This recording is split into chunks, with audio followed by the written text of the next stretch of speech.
Hot Soldiers was a weird company, and I don't just mean in the sense of the name. I mean, who comes up with the name Hot Soldiers anyway? But from the outset, they were a rather peculiar case. For starters, it was clear there was some correlation between them and McFan's toys given their marketing and the fact that both of them released a new scale at exactly the same time. McFan's toys focusing on the KOs and Hot Soldiers focusing on the new molds. It just seemed a bit too coincidental. But they chugged along, released several figures, and then kind of dissipated. Coincidentally, when McFan's toys started making its own original designs. It is peculiar as to why they did that, but if you think about their philosophy behind designing figures, it does make sense. Hot Soldiers was a corner-cutting company. Many things that were standard in other Legends lines were simply not there with Hot Soldiers, mainly articulation and build quality. Don't get me wrong, the build quality was fine, but the hollowness factor was cranked up to 11. But the prices were such lower, and sometimes they lived up to that price, and other times they didn't. And towards the end, they had a string of figures that flat out didn't.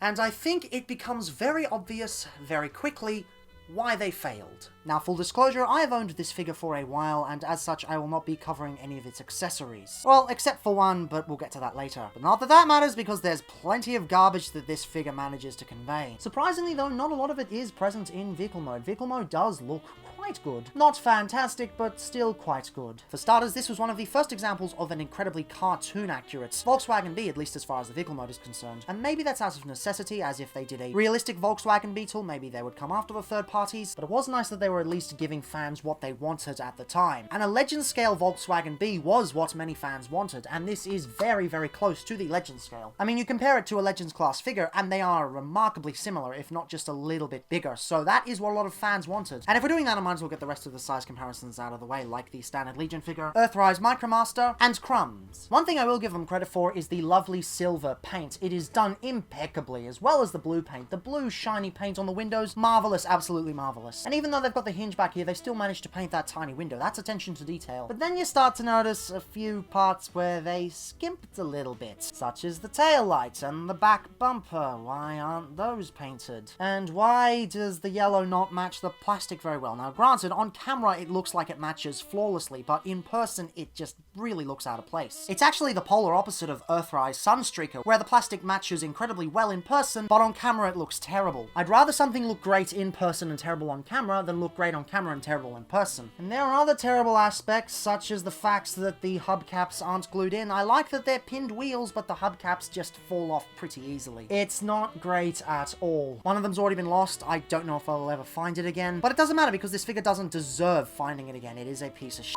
Not pretty visible in the vehicle mode though. The shittiness comes mainly in the transformation and the robot mode, which we should probably get onto. Quickly tackling the size, he is 6.3 centimeters by 4 centimeters by 3 centimeters, so he will fit right in as your Legend scale Bumblebee. And at the time, that was a brilliant representation to have in your collection, especially for G1ers who collect Chug. But now you're gonna see why it fails so horribly. Much like G1B, you want to bring this whole section out and all the hinges move out and the whole thing just extends. Nice and easy. Separate the legs, and then this is where things start going haywire. You want to rotate the arms around and bring the arms into place. The arms rotate around 180 degrees so that they're facing forward. Then you flip this section out, flip that section forward, rotate the whole thing around and close up the gap there, and then this sits at the back there. And good lord, what is happening here?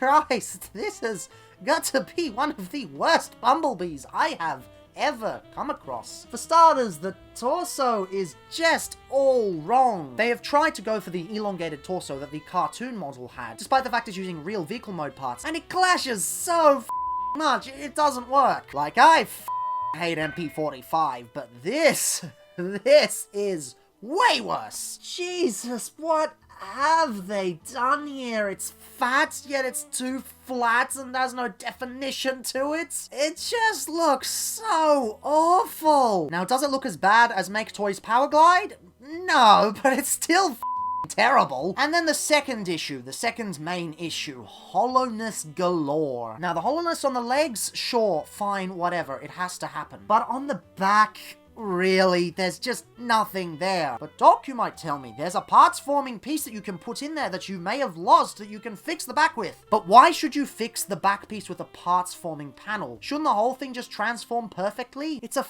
joke is what it is. And there are other minor nitpicks as well, such as the fact that the top window is way too small and just gets cut off. They could have easily extended it because they're going for a toon-accurate Volkswagen mode where they can mess around with the proportions. Since the cartoon was widely inconsistent, but then ignoring that, you've also got the ridiculously long legs that did not need to be that long. And at the time, everyone thought this was acceptable. How is this acceptable? I just don't get it. People were using it as a stand-in for the Chug line, because Hasbro hadn't made a deluxe or legend scale Volkswagen Bee, and now they have, and now that one parts forms its backpack as well, but it still looks better than this. This one parts forms even more uselessly, and it turns out a much worse product. There is no reason to do that. And maybe you don't like the parts forming from the Earthrise version, and maybe you don't like the way this looks. Well, there's still options. So who remembers New Age's attempt at Bumblebee? Now this is Goldbug, but it's the same thing. Well, you've got a pretty awesome, super deformed Volkswagen vehicle with some amazing detail, and yes, there's not as much paint, but on a smaller figure it does make sense. The transformation isn't complete dog shit, and the proportions don't suffer for it. This one's actually fun and set the standards for how amazing New Age would be in the future. And take a look at that robot mode. It's everything a legend scale Bumblebee should be, without parts forming, without wonky proportions, with great articulation. It's everything you could ask for. Well,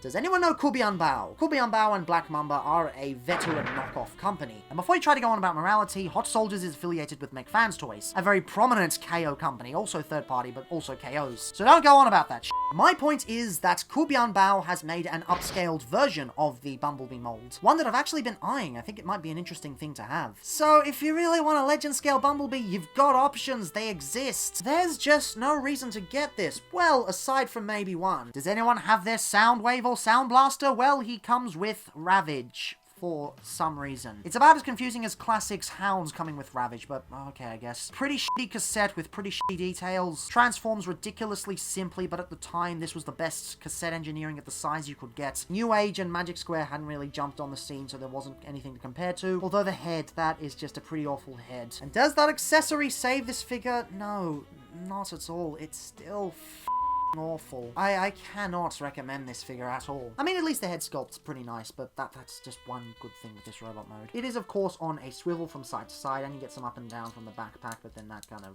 flips around. The shoulders do hinge forward and back, but there's no locking place, and there's just so much hollowness on the side here. Blah! Ball joints here, ball joints here. No waist swivel, sadly. They could have easily engineered one in, but Hot Soldiers likes to cut corners. Ball joints, no thigh swivel for some reason. Ugh. A ridiculously tight 90 degree. That should not be that difficult. And then a hinge at the foot that doesn't really get you anything. So no waist swivel. Yeah, sure, whatever, I don't really care, but no thigh swivel, that's not acceptable. On a third-party figure, you need to have that. And yes, it is a pretty cheap third-party figure. It came in at about 30 bucks at the time, I think, which is 10 more than a Legends figure, and it came with a bunch of accessories. But $20 Legends figures from Hasbro almost always had thigh swivels. Yes, there were the outliers, and there still are the outliers, but since these are nice blocky legs that they could have easily engineered it into, I'm sorry, there's just no excuse here. Now, size-wise, he's roughly 4.8 centimeters by 9.5 centimeters. So at least he scales wonderfully with your standard Legends figures, but as I said, there's just really no reason to do so. And continuing on with the size comparisons, here's a standard Legion figure, a standard Earthrise Micromaster, Crumbs, and a toy that's basically superior in every single way. It's 2020 at this point. There is virtually no reason to buy this. There are several Bumblebees on the market, several of them are Volkswagens, and most of them are pretty good. So why would you subject yourself to a shitty figure? There's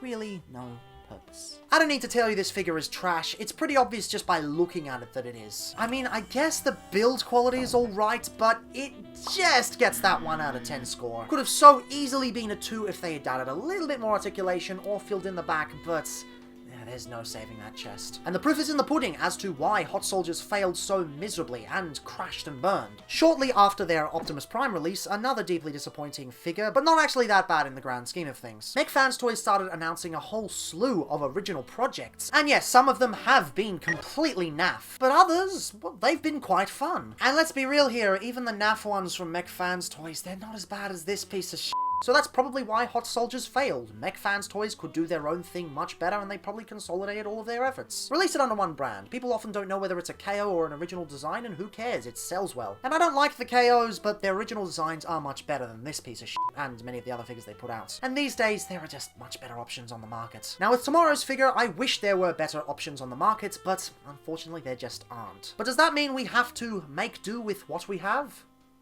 Well, we'll see tomorrow.